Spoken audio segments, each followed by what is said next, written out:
And joining us now on the debate, Partha Mohanram, professor at the Rotman School of Management at the University of Toronto. Thabit Abdullah, professor of history at York University. Francisco Rico Martinez, co-director of the FCJ Refugee Center. And Yasmina Sakhat, television and digital media producer. And I think I remember you from something. What do I know you from? Not really sure. Didn't you, I'm going back now, didn't you used to be a producer on this program? Yes, I was. I thought that's where I recognized. I'm kidding. Hello, Yaz, welcome back. And to everybody, nice to have you around the table again. We are going to explore why you all chose Canada. Some of us were lucky enough to be born here, but you all chose Canada. So Thabit, shall we? Where are you from originally? I'm from Iraq, and usually you have me on this program talking about the disasters of Iraq, so today will be more celebratory. It will indeed. When did you leave Iraq? I left Iraq to go to university in the United States, and this was back in 1978. And eventually you finished up in the U.S.? I finished in the U.S., returned to the Middle East, went to Egypt, and then got a short post in Oklahoma, and then I chose to emigrate to Canada. Why did you choose Canada? Well, I chose Canada really for two reasons, to be honest. One is my wife, who was an immigrant here before I had met her even. And she was always talking about how beautiful it is, how much better it is than the United States or Egypt or any other place in the world. Did you believe her when she was saying that? Well, I was a little bit, cautious. But the other thing is that I got a very good offer also. So it was both in terms of employment opportunity and the reputation that Canada had. And that love. brought me here. And love, And of love. course. Let's Well, not that's leave what I love meant. out of this. That's what I meant when I said reputation. Okay, so and you've been in Canada now since what year? Since 1999, so I've been here for 12 years. Yes. Do you think this is where you will stay? Yes, I'm pretty sure. After the fall of Saddam Hussein, both my wife and I thought very seriously about returning or at least establishing a second home there. And to be very honest with you, though I'm extremely enamored by Canada, and hopefully we'll have a chance to discuss this, I still feel very much that I'm Iraqi. And I mean, my gut feeling when somebody asks me is I'm Iraqi. My cultural attributes, my reaction to world events, etc. I'm still very much an Iraqi, but my children are growing up to be Canadian. And I encourage them to do that because I think this country is extremely wonderful. That tug to the homeland is a very Canadian phenomenon. I don't have to tell you. You can be both. Yes. We've had a show on that once. We have indeed. Okay, Yaz, you ready to go here? Yep. Where are you from? I'm from Morocco.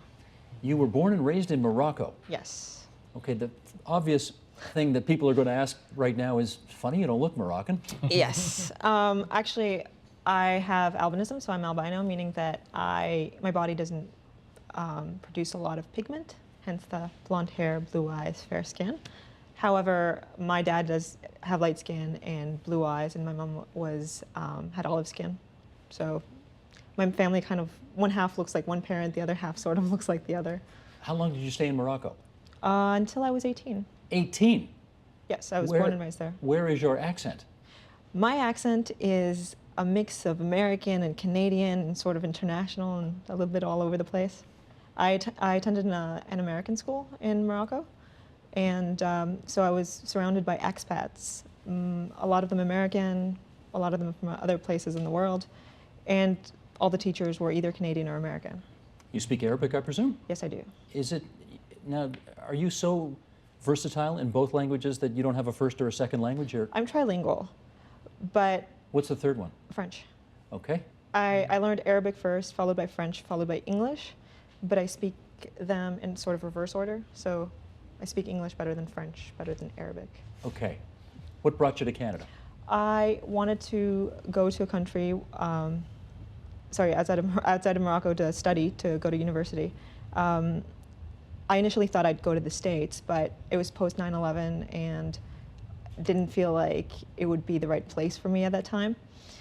And also it's really expensive. So my real choice was between the UK, the Netherlands, and Canada, and I decided to go with Canada because I thought that there would be more freedom to choose your major along the way, more freedom to change, because I wasn't really sure what I wanted to study. So you didn't come here with your parents. No, I didn't. You made the decision to come Yes, to I Canada. did. You're a Muslim. Yes, I am. You felt uncomfortable about being a Muslim in America post 9/11? I felt uncomfortable about being an Arab in America post 9/11. Okay, but not in Canada. No. Why not? I guess Canada has a bit of an image of being more open. I also had multiple friends who were going to school in Montreal. I ended up going to Queen's and Kingston's, but there's just a certain openness that you think of when you think of Canada. It's like the US, but more open and more geographically knowledgeable. And your impression at the time that that's what Canada was like, has it borne out to be true? Yeah, I think so. Okay. No I had regrets. very similar experience also. I mean, of course, from Iraq, the other side of the Arab world. But 9/11, and even before that, during the first Gulf War and so on, it really began to create a certain atmosphere where Arabs were not feeling very comfortable in the United States. And living in Oklahoma just 2 years before I came to Canada, this was definitely one of the reasons also that pushed me to come to Canada. Okay, Partha, you ready? Absolutely. Where are you from? I'm originally from India, but prior to I've just been in Canada for a year and a half, so I'm probably the sort of least Canadian of the panel here. I lived in the U.S. for 18 years. So my son was born in the U.S., and my wife, my son, and I are all U.S. citizens. So you come to Canada originally from India, but via the United States. Via the United States. And why did you leave the United States to come here? I've been an academic for more than a decade, and so I was at the stage of my academic career where I was looking for a tenured position, and the University of Toronto, the Rotman School of Management, where I work, is one of those schools which was going through a radical transformation, and they were sort of truly becoming an elite school by international standards. And so essentially I got a very attractive offer. They courted you? To some extent, and so with tenure. And so when we decided to move, we weren't really thinking about moving to Canada. So we just looked at, having lived in Boston and then New York, we just said, okay, let's look at Toronto. And So it just seemed like moving- another world city. It's a great city. It's a lot of diversity and just a wonderful place. And if you're somebody who has lived in the sort of northeast of the US, you've lived in a sort of blue state US, and you have kind of liberal political views, I mean, Canada's a wonderful place to be. Because it's a big blue state. So it's a big, I don't want to offend Canadians by saying it's a big blue state, but you know, in terms of if you think about many of the deficiencies or problems of the US, for somebody, again, who has a sort of liberal view of things, Canada has most of those questions sort of solved. You do know we have a majority conservative government in Ottawa right now, right? Having said that, like, you know, having sort of watched the political discourse in the US, in Canada and the US as well, right? What you would call conservative in Canada would probably pass for moderate Democrat in the US. That's right, yeah. Right? So I mean, in the sense that, like, I would, like, for example, would never ever vote Republican in the US. But I can think of circumstances where I might vote, you know, I might consider voting conservative in Canada. I probably won't, but I'm just saying, because the whole spectrum is sort of skewed to the left. I understand. So You've been here for a year and a half. I've been here for a year and a half. How do you find it? Oh, we love it. Now, do you love it because Toronto, like Boston, like New York, is a great city, or because you are starting to feel Canada? Both. You know, the thing is, let me tell you what my impression of Canada was growing up as a kid, and then my impression of Canada from the US, right? Growing up as a kid, Canada, my impression was it's a very cold country. That's basically it. Didn't know very much more. A very cold country to the north of the US, which has hardly any people. So because, you know, we, like, you know, same size as the US, or bigger, 1/10 the population. We're So laughing, but that's not inaccurate, right? Most of the time. So that was the impression, right? So having come to the US, I did have a couple of trips to Canada. The first trip actually reinforced a very cold part, because I was in Ottawa trying to obtain a H-1B visa in the US. I'd gone to the US consulate. And I remember this anecdote. I was sort of just walking around and waiting in a bus stop, and these two elderly ladies were discussing as to how warm the weather was. And I remember it was -2 or -3 degrees centigrade. And I was thinking to myself, people, this is not nice weather. Maybe you think it's nice weather in Canada, but the rest of us don't think it's nice weather. So it kind of reinforced that. But the impression I got was it felt and looked a lot like the US, only a lot cleaner, and people were just generally more polite. Public infrastructure like airports and stuff seemed nicer than they were in the US. So it sort of reinforced this image that Americans have of Canada as a very nice, clean place where people are generally friendly. So that is the impression which most Americans kind of have about Canadians. They think of them as the sort of country cousin who's basically a nice guy, but not as pushy or aggressive as the American. So Now, Thabit said he thinks he's here for the duration. Do you think this is the last country you will live in? see, the way I look at it is I think of myself, and as an academic, the freedom it gives me, I might sort of have a foot in a number of places, but certainly Canada would be one of them. I certainly foresee having sort of spending more time in the US, especially in India, especially as my parents and my wife's mother grows older and so on and so forth. But certainly, we love Canada, and I think, there's a very good chance that this could be our permanent abode. Yeah. Gotcha. Francisco, you are from where? El Salvador. And you left there when? 1990, January 1990. To go where? To Guatemala first, and then to Canada. I am here, I think not because a choice in a way. Canada was the only country that was having a program to remove people that we were at risk during the Civil War for protection reasons, to bring it to Canada. To live here permanently. So were you a refugee here? Yes, I was sort of a refugee. Technically no, because a refugee has to be outside the country to be such. But I was inside my country doing human rights work, and that's why I was targeted by the right-wing people in my country. So my life and my family was at risk. So I ran to a hotel in San Salvador where the immigration officer from Canada was staying, because it was not an office of Canada over there. But because I was working with internally displaced people and people at risk, I knew. And I went and I made an application, and he approved my application immediately because he knew my case appeared in the media, I was threatened publicly. So in that case, he said, no, you gotta go, and we're going to protect you. And I left the same day that I entered that place. In the evening, we were leaving together to Guatemala. And a few weeks later on, I was in Canada with my family. So just so I understand here, you thought your life would be threatened if you stayed?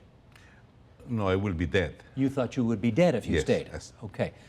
So you didn't exactly pick Canada, you just wanted to get the hell out of there. Exactly. And when you got to Canada, what did you think?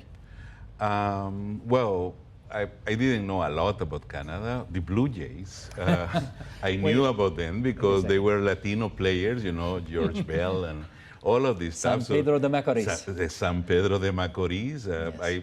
I knew about that one. I knew about Trudeau for reasons that go beyond my understanding, but I knew about that one. I knew about the Viva le Québec Libre, for instance, when this Charles de Gaulle visit Quebec. So I knew these, flashes of information, cold weather, English and French. What language was speaking Toronto, I didn't know. This kind of stuff were so bizarre. I didn't know anything about hockey. Can I tell you something? I find that strange that you thought of baseball when you thought of Canada, but not hockey. Yeah.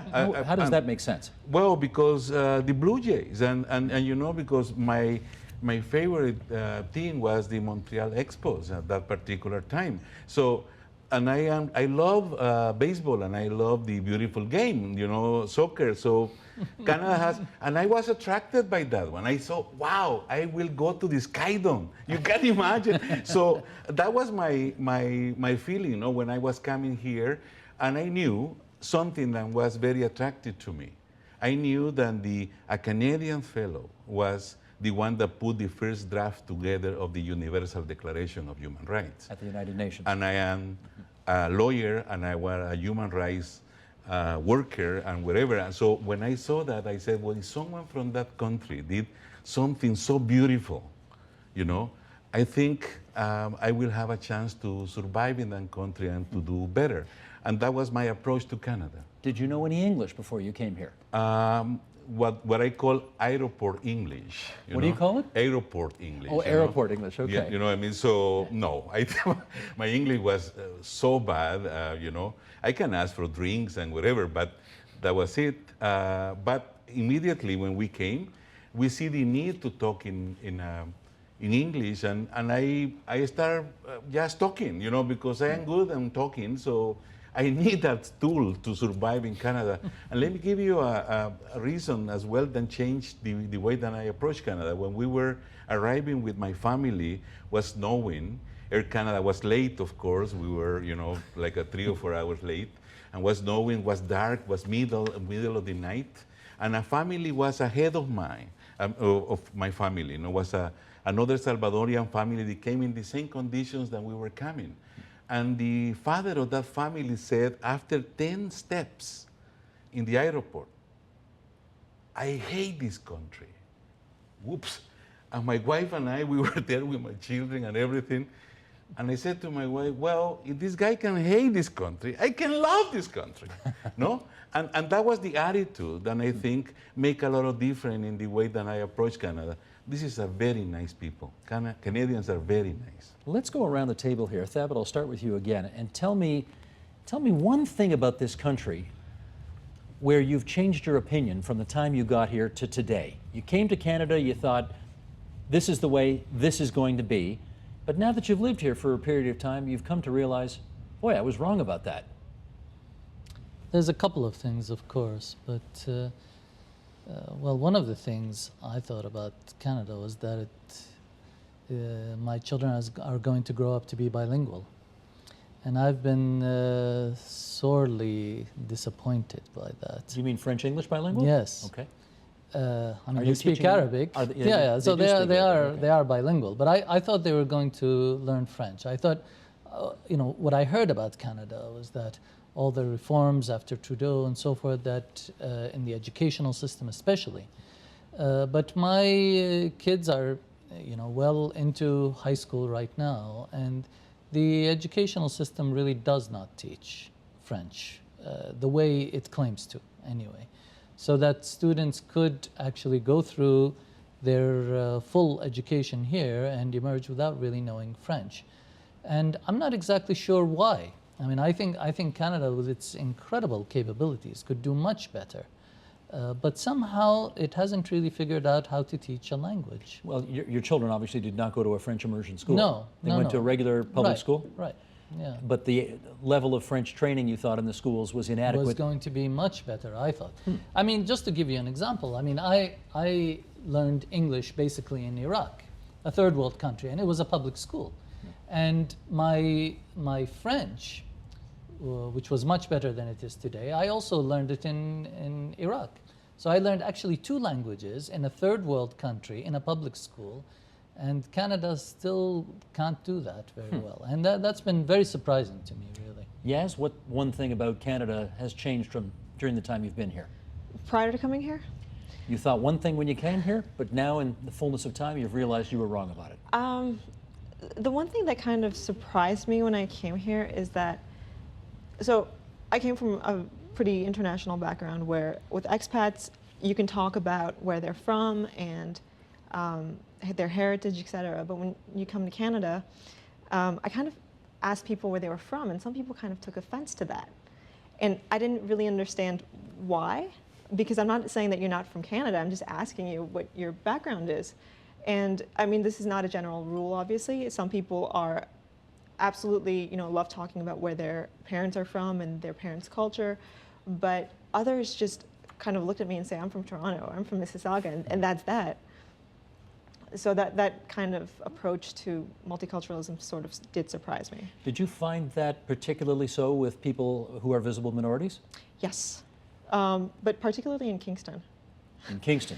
So in Toronto, it is a little bit different, but when I was in university, I had a harder time relating to visible minorities right off the bat because I didn't necessarily understand their code in a way. So I mean, it's easy to sort of judge people based on where they're from because there's certain cultural codes. And I was totally wrong on a lot of counts. Okay.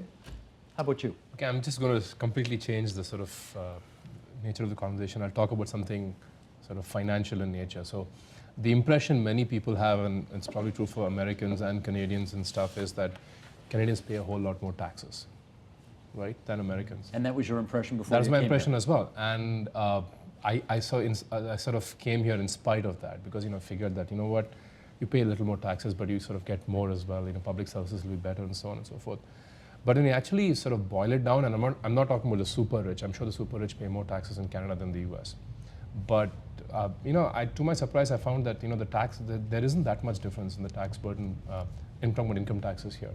And especially when you factor in the fact that you essentially get free healthcare in Canada, right? So in the US, Well, it's not free. You pay through it. you pay through taxes. it. You pay through it through your taxes, but I'm just saying the net effect, right? If you factor in the fact that in the US you might pay less income taxes, but you're shelling out like $500-600 a month for your sort of health premiums for your family and so on. Each time you go see a doctor, there are co-pays and all these kinds of things. So we factor all those things in. And the other thing which was a nice positive surprise for me is I'm also coming from a very high-taxed part of the US. I've lived in Boston and New York. So this probably isn't true for somebody who's moving from Oklahoma or somebody who's moving from the South. But if you live in the Northeast or California and you move to Canada, you don't necessarily pay that much more in taxes. And the other thing I found out, which I really liked about Canada, is in the US, your property taxes fund public education. So what that means is you have to buy a house in the sort of most expensive real estate part of town if you want your kids to go to good public schools.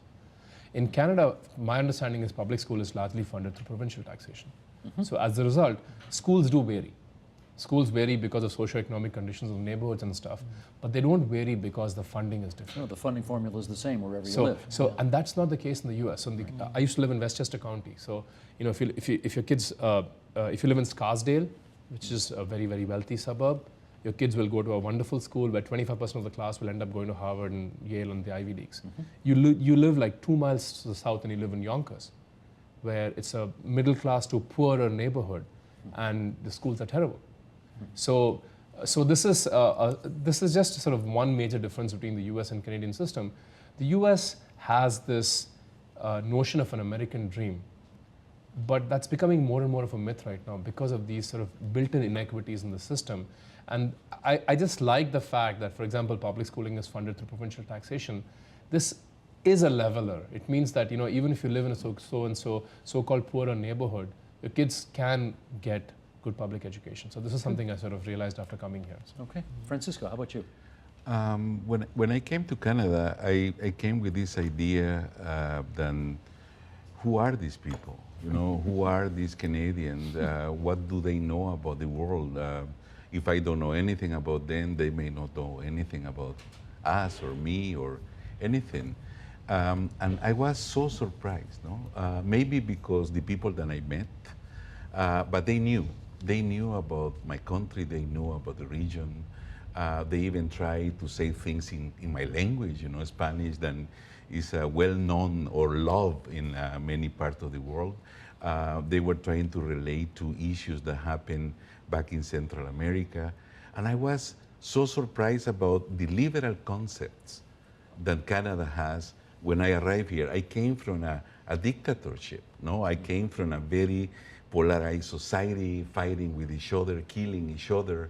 So if you make a comment, you have to be aware of the repercussions. And you see people here compromising, and try to give you your space. And I was not used to that. I was used to fight for everything that I belonged to me or I want to have a position with. Canada was a totally different in that particular way.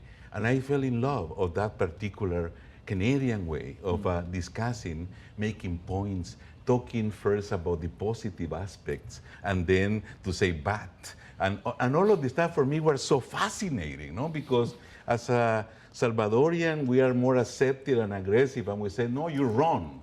And that was something that, and I said, well, I like this. This is a piece to walk on the street. That was a feeling that was so new for me coming from a country in civil war.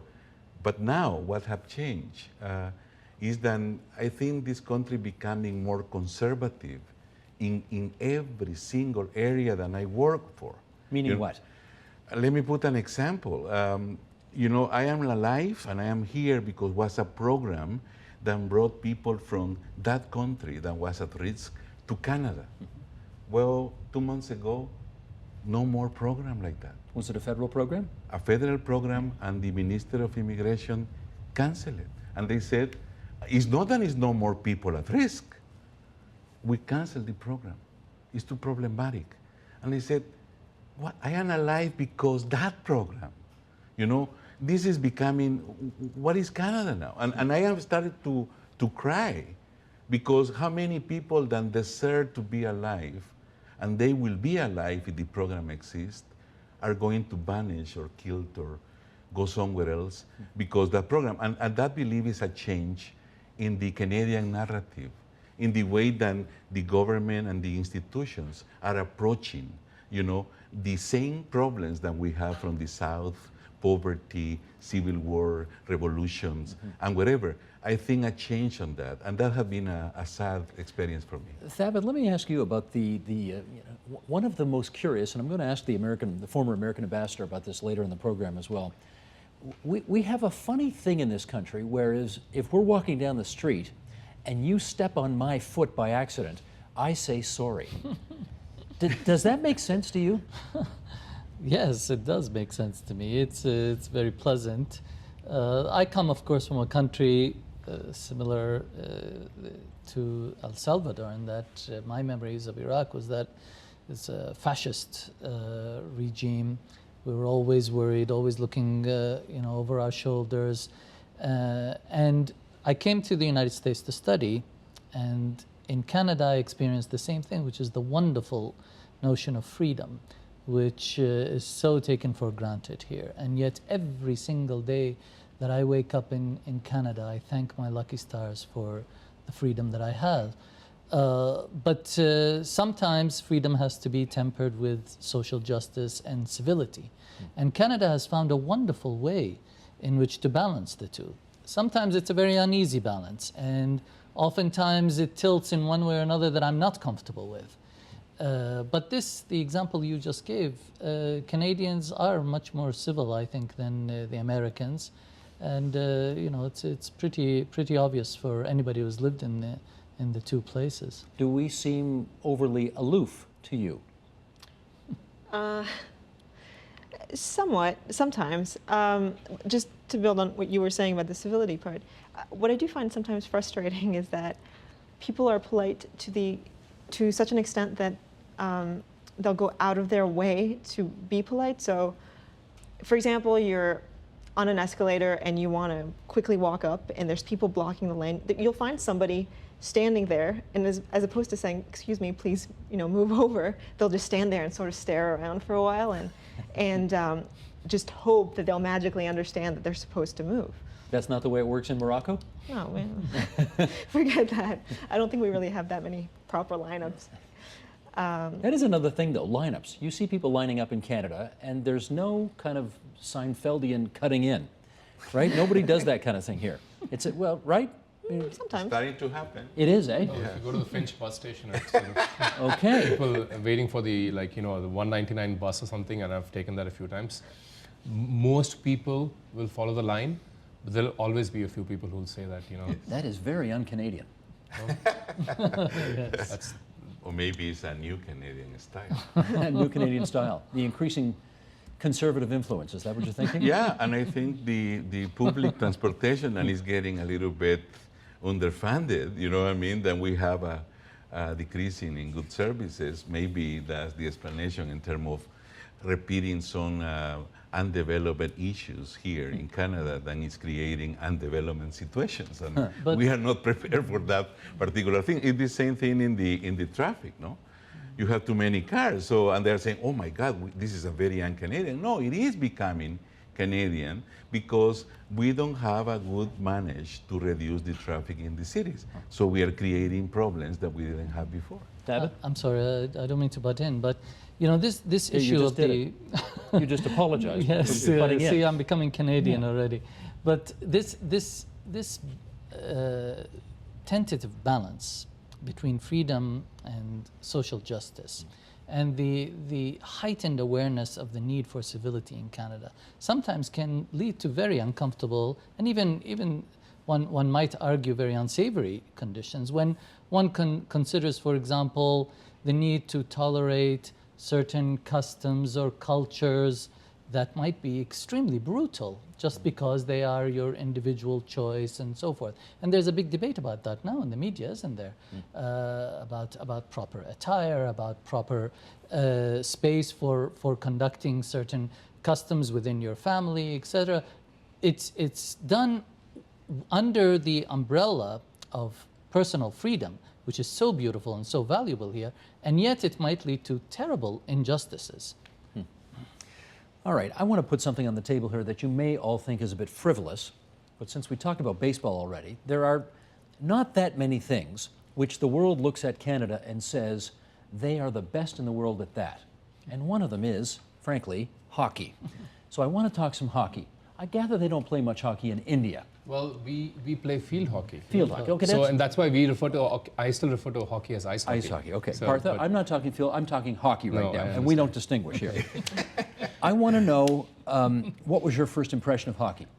Actually, if you don't mind, I'm going to tighten the previous discussion. The one exception to this whole notion of civility is hockey, right? Because hockey is such a big part, and fighting is a big part of hockey and stuff. So somehow this whole Canadian notion of civility goes out the door when we talk about hockey. So, see, as far as I'm concerned, having lived in the US for a long time, hockey is always the sort of number 4 among professional sports in the US. You know, the NFL is king.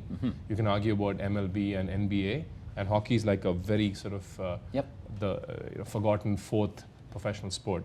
And so I've always had a sort of passing interest in hockey.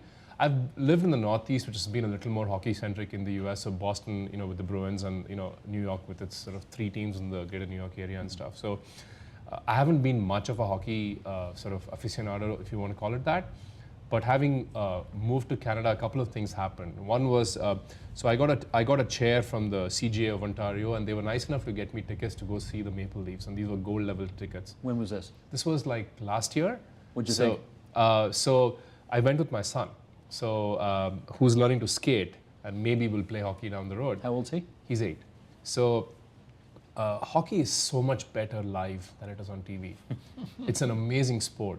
And having seen it live, I appreciate it more on TV right now. Fast, eh? It's really fast, but you know, it's just the seeing it in 3D, and maybe 3D TV might be the answer for hockey and something, but seeing it in 3D, it's just an amazing sport. Yasmina, hockey.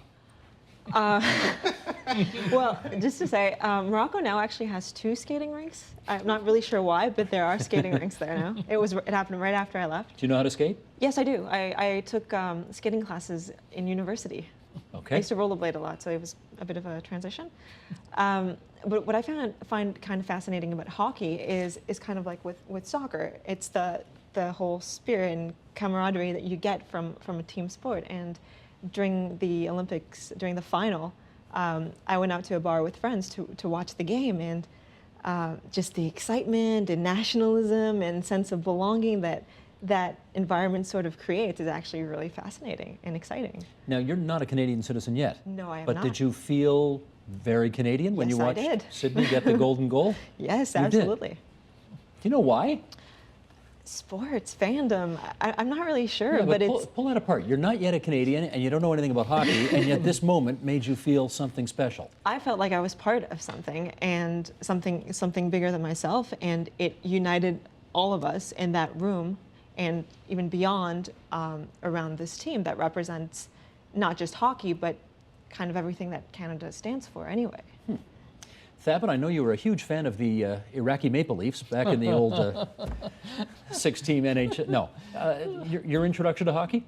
My introduction to hockey is my son, who's growing up breathing the air in Canada, and as hard as I try to interest him in other sports, and he is very much interested in soccer or football, but hockey immediately when he started growing up was something that was almost second nature to him. And as you know, he plays in this hockey team now, and I'm there cheering him all the time. How old is he? Well, he's 11. And I've learned to really love it and watch it on television and so forth. But it's interesting here because, you know, what you say about this community feeling that you get here in Canada with respect to hockey, and that's the one thing. If there's one thing that I would sort of criticize mildly about Canada, is that it tends to be a very lonely country. I mean, there's a lot of emphasis on individual freedom and not much of an emphasis on a community spirit, or especially In Canada? Yeah, that's what I feel. Now, there's much more sort of an official government-sponsored programs that take care of communities. But in terms of a spontaneous sense of belonging to a kindred group, I find it still rather lonely and very individualistic, especially to the society that I come from. But when it comes to hockey, when it comes to sports, this is completely then overturned, and you get this very strong sense of communal belonging. Okay, would you? If you don't mind my interrupting, won't you agree that Canada is, at least compared to the US, Yes. you get much more of a sense of community, right? True. So certainly compared to sort of Asian cultures, Middle Eastern cultures and all, I would agree with you. But Yes. certainly I think the sort of collectivist mentality is much stronger here than the US. Yes, I agree. Yes, on that you I agree. agree. We've got 2 minutes left here, and I want to get a very brief answer from all four of you on whether or not Canada feels like home. Francisco, Yes, it's totally. home for you, It's home for not me. El Salvador anymore. No question. Canada is home. No, Canada is home. I am who I am, partially, and in a big sense, because Canada. Okay, Thabit? Because the things that I have been doing and I am planning to do, and Canada is home. Okay, No discussion. Thabit. I lived in the United States much more than I have in Canada.